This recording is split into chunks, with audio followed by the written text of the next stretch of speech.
Hello friends, Dhamu's kitchen and vlog પર તમારું સ્વાગત છે. મિત્રો, આજે આપણે બનાવીશું એકદમ ગજબના ક્રિસ્પી અને ખૂબ જ ટેસ્ટી બનતા ફરાળી ભજીયા. ખાસ જન્માષ્ટમીના ઉપવાસમાં ખાવાની મજા પડે તેવા બને છે. હા, આ ફરાળી ભજીયાને તમે કોઈ પણ વ્રત ઉપવાસમાં ખાઈ શકો તેવા જ બને છે અને ખૂબ જ ટેસ્ટી અને મજેદાર પણ. તો ચાલો ઝડપથી બનાવવાની રીત જોઈ લઈએ. અહીંયા ફરાળી ભજીયા બનાવવા માટે સૌથી પહેલાં મેં બાફેલા 4 બટેકા લીધા છે. આ બટેકાને આપણે બહુ વધારે પડતા બાફવાના નથી, એટલે કે કુકરમાં બાફવાના નથી. આ બટેકાને મેં તપેલીની અંદર બાફી લીધા છે, જેથી કરીને ખૂબ વધારે પડતા કૂક ન થઈ જાય, ઢીલા ન પડી જાય. તો અહીંયા આપણે સૌથી પહેલાં એની ઉપરની છાલ કાઢી લઈએ.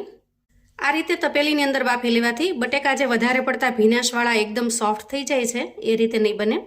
આ બટેકાની તમે ઉપરની છાલ તો ઉતારી શકશો, પણ આસાનીથી મેશ નહીં કરી શકો. જુઓ, એકદમ આસાનીથી આ મેશ નહીં થાય, એ રીતના કઠણ હોય છે. હવે આપણે આવી એક ઝીણી ખમણી લેશું અને તૈયાર કરેલા બટેકાને આપણે એનાથી ખમણી લેશું, જેથી કરીને આ રીતે એકદમ સરસ માવો બનીને તૈયાર થઈ જાય અને એમાં લમ્સ પણ ન રહે. આ રીતે આપણે અહીંયા બટેકાને છીણી અને એનો એકદમ સરસ માવો બનાવી લીધો છે. હવે આપણે એક મિક્સિંગ બાઉલ લઈશું અને તૈયાર કરેલા બટેકાના માવાને એમાં ટ્રાન્સફર કરીશું. ભજીયા બનાવવાની આપણી આજની જે રીત છે એ બીજા ફરાળી ભજીયા કરતાં બિલકુલ અલગ છે અને આ રીતથી એકદમ ટેસ્ટી એવા પણ બને છે. હવે આ રીતે બટેકાને આપણે મિક્સિંગ બાઉલમાં કાઢી લીધો છે, એને સાઈડ પર મૂકી દઈએ અને હવે એક મિક્સર જાર લઈશું. હવે જુઓ, અહીંયા મેં એક નાની વાટકી જેટલો સામો એટલે કે મોરૈયો લીધો છે. આ મોરૈયાને આપણે મિક્સર જારમાં ટ્રાન્સફર કરીશું. તો મોરૈયાને એકદમ જોઈ ચોખ્ખો કરી અને મેં લઈ લીધેલો છે અને ત્યાર પછી જેટલો આપણે મોરૈયો એટલે કે સામો લીધો છે એટલા જ આપણે અહીંયા સાબુદાણા લઈશું. એને પણ આપણે મિક્સર જારમાં ટ્રાન્સફર કરીશું. હવે મેં અહીંયા થોડા શિંગદાણા લીધા છે અને એને પણ આપણે મિક્સર જારમાં ટ્રાન્સફર કરીશું. હવે ઢાંકણ ઢાંકી એકદમ સારી રીતે પીસી લઈએ. તો જુઓ, અહીંયા આપણે એકદમ સારી રીતે બધી જ વસ્તુને પીસી લીધી છે અને એનો એકદમ સરસ પાવડર બનાવી લીધો છે. આ પાવડર છે એ થોડો કરકરો બને છે. હવે આપણે અહીંયા ગેસ ઉપર એક તડકા પેન મૂકીશું અને એમાં અંદાજે એક નાની ચમચી જેટલું તેલ લઈશું. તેલ થોડું ગરમ થાય એટલે આપણે એમાં અડધી ચમચી જેટલું આખું જીરું ઉમેરીશું અને જીરું થોડું સતળાઈ જાય એટલે આપણે એમાં 2 ચમચી જેટલી આદુ અને મરચાંની પેસ્ટ નાખીશું. આ પેસ્ટને આપણે થોડી અધકચરી ખાંડી લેવાની છે, જેથી કરીને મરચાંના જે ચંક્સ છે એ આ રીતે થોડા મોટા લાગે.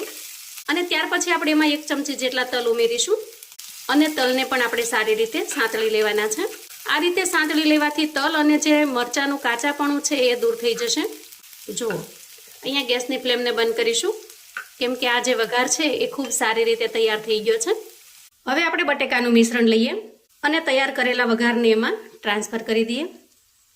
અહીંયા તમારે જો વઘાર ન કરવો હોય અને સીધી જ આદુ મરચાંની પેસ્ટ અને તલ ઉમેરવા હોય તો એમ પણ કરી શકો છો, પણ આ રીતે જો વઘાર કરીને ઉમેરીશું ને તો ભજીયાનો ટેસ્ટ એકદમ સુપર બને છે. અત્યાર સુધીમાં તમે જેટલી વખત ફરાળી ભજીયા બનાવ્યા હશે એના કરતાં આ ભજીયાનો ટેસ્ટ સાવ અલગ હશે. હવે આપણે આ મિશ્રણની અંદર તૈયાર કરેલો લોટ ઉમેરીશું. તો અહીંયા હું 3 ચમચી જેટલો લોટ ઉમેરી રહી છું. હવે આપણે આ બેટરની અંદર મસાલા કરી લઈએ. તો 1 ચમચી અહીંયા શેકેલા જીરાનો પાવડર ઉમેરીશું અને 1 ચમચી ઉમેરીશું તીખાનો પાવડર એટલે કે કાળા મરીનો પાવડર. સ્વાદ પ્રમાણે આપણે મીઠું ઉમેરીશું. તો અહીંયા તમે જે ફરાળમાં જે કોઈ મીઠું ખાતા હો એ મીઠાનો ઉપયોગ કરવાનો છે. હવે થોડા દાડમના દાણા ઉમેરી દઈએ. તો મારી પાસે દાડમ આજે અવેલેબલ હતું એટલે હું ઉમેરી રહી છું. તમારી પાસે જો અવેલેબલ ન હોય તો એને સ્પેશિયલ બજારમાં લેવા નહીં જતા, કેમ કે દાડમના દાણા નહીં નાખો તો પણ આ ભજીયાનો ટેસ્ટ એકદમ સુપર બનીને તૈયાર થશે. અને ત્યાર પછી આપણે ઉમેરીશું કોથમીર. તો અહીંયા કોથમીરનું પ્રમાણ મેં થોડું વધારે રાખ્યું છે.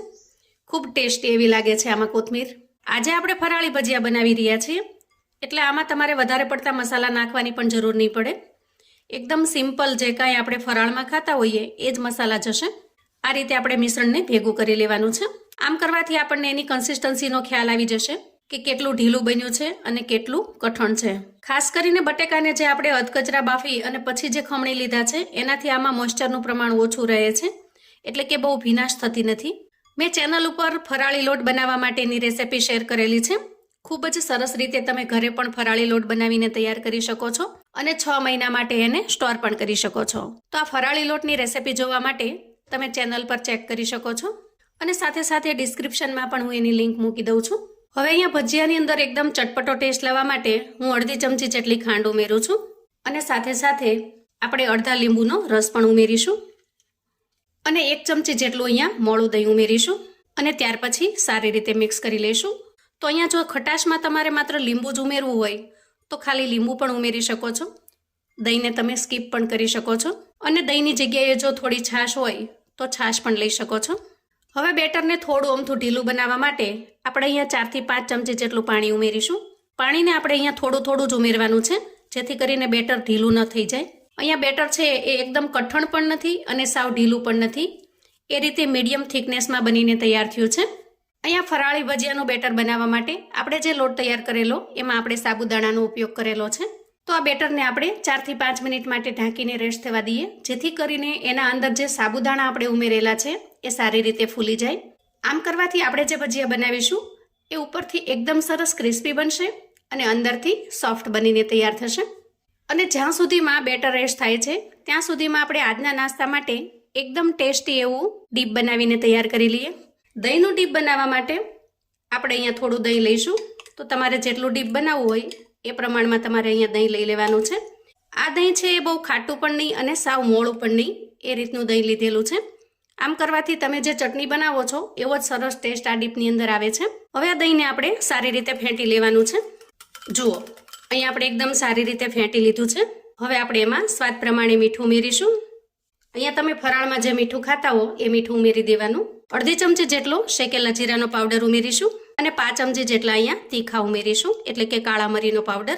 થોડા દાડમના દાણા ઉમેરી દઈએ અને થોડી કોથમીર ઉમેરી દઈશું અને સારી રીતે મિક્સ કરી લઈશું. તો અહીંયા આજે મેં જરૂરિયાત મુજબનું ડીપ બનાવીને તૈયાર કર્યું છે. તમારે જો વધારે પ્રમાણમાં બનાવવું હોય તો એ પ્રમાણે બધી જ વસ્તુઓ લેવાની. તૈયાર થયેલા ડીપને આપણે એક વાટકીની અંદર કાઢી લઈએ.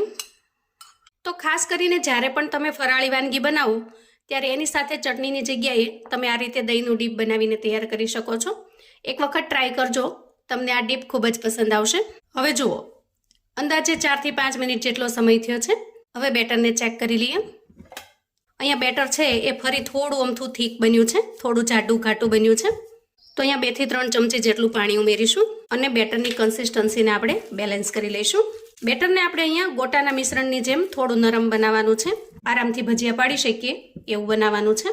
હવે જુઓ, અહીંયા ગેસ ઓન કરી અને ગેસ ઉપર મેં તેલ ગરમ થવા માટે મૂકી દીધું છે. અહીંયા થોડું મિશ્રણ નાખીને ચેક કરી લઈએ. જુઓ, એકદમ ઝડપથી ઉપર આવી જાય છે, એટલે કે તેલ ખૂબ જ સરસ પરફેક્ટલી ગરમ થઈ ગયું છે. તો અહીંયા ગેસની ફ્લેમને આપણે મીડિયમ પર રાખીશું અને આ રીતે એકદમ સરસ નાના નાના ભજીયા પાડી લઈશું. અહીંયા ભજીયાને ઉમેર્યા પછી થોડીવાર માટે આપણે એને બિલકુલ ચલાવવાના નથી, આમ નામ જ થવા દેવાના. થોડીવાર માટે તમને એવું પણ લાગશે કે ભજીયા છે એકબીજા સાથે ચીપકી ગયા છે, પણ જેવા એ થોડા ઘણા ફ્રાય થશે એટલે આપોઆપ છૂટા પડી જશે. અથવા તો આ રીતે તમે ચમચાની મદદથી દૂર કરશો તો આપોઆપ છે એ છૂટા પડી જશે. જુઓ આ રીતે. અને ત્યાર પછી આપણે એને એકદમ સરસ ગોલ્ડન બ્રાઉન કલરના થાય ત્યાં સુધી ફ્રાય કરી લેવાના છે. અહીંયા તમે જોઈ શકો છો. જુઓ આ રીતે એકદમ સરસ ગોલ્ડન બ્રાઉન કલરના કરી લેવાના. એકદમ સરસ ખસ્તા અને ક્રિસ્પી બની જાય ત્યાં સુધી એને શેકાવા દેવાના. તો આ રીતે હું બધા જ ભજીયા બનાવીને તૈયાર કરી લઉં છું. અહીંયા આપણે બધા જ મિશ્રણમાંથી ભજીયા પાડીને તૈયાર કરી લીધા છે. આપણી આ છેલ્લી બેચ તૈયાર થઈ રહી છે. જુઓ આ રીતે આપણે છેલ્લી બેચ તળીને પણ તૈયાર કરી લીધી છે. ગેસની ફ્લેમને આપણે અહીંયા બંધ કરીશું. તો જુઓ મિત્રો, આપણા એકદમ ક્રિસ્પી અને ખસ્તા એવા ભજીયા બનીને તૈયાર થઈ ગયા છે. આ ભજીયા ઉપરથી એકદમ સરસ ક્રિસ્પી એવા બને છે. જુઓ, અને અંદરથી એકદમ સરસ સોફ્ટ પણ બને છે. કોઈ પણ ચટણી સાથે તમે આ ભજીયાને એન્જોય કરી શકો છો અને દહીંના ડીપની સાથે એકદમ સરસ સ્વાદિષ્ટ લાગે છે. ઘરમાં નાના મોટા સૌને આ ભજીયાનો ટેસ્ટ ખૂબ જ પસંદ આવશે. તો એક વખત મારા કહેવાથી પણ આ ફરાળી ભજીયા તમે ચોક્કસથી બનાવજો. ખરેખર એટલા ટેસ્ટી બનશે, પછી તમે જ્યારે પણ વ્રત ઉપવાસ રહેશો ને ત્યારે આ ભજીયા બનાવવાનું પસંદ કરશો. એટલા ટેસ્ટી અને ખૂબ જ ક્રિસ્પી અને ક્રન્ચી બનીને તૈયાર થાય છે. તો મિત્રો, આવું અવનવું જાણવા માટે અને મને સપોર્ટ કરવા માટે ચેનલ પર જો તમે નવા છો તો પ્લીઝ ચેનલને સબસ્ક્રાઈબ કરો. વિડીયો ગમે તો લાઈક અને શેર કરો. તમારા સગા સંબંધી મિત્રોને પણ આપણી આજની આ એકદમ ક્રિસ્પી એવા ફરાળી ભજીયાની રેસિપી ચોક્કસથી શેર કરજો, જેથી એ લોકો પણ બનાવીને તૈયાર કરી શકે, એન્જોય કરી શકે અને એના પરિવારને પીરસી શકે. કોમેન્ટમાં મને ચોક્કસથી જણાવજો મિત્રો કે આ ફરાળી ભજીયાની રેસિપી તમને કેવી લાગી છે. અને હા, તમે મારો આ વિડીયો ક્યાંથી અને કયા ગામથી જોઈ રહ્યા છો એ કોમેન્ટમાં લખવાનું ભૂલશો નહીં. ફરી મળીશું એક નવી રેસિપી સાથે. ત્યાં સુધી આવજો મિત્રો.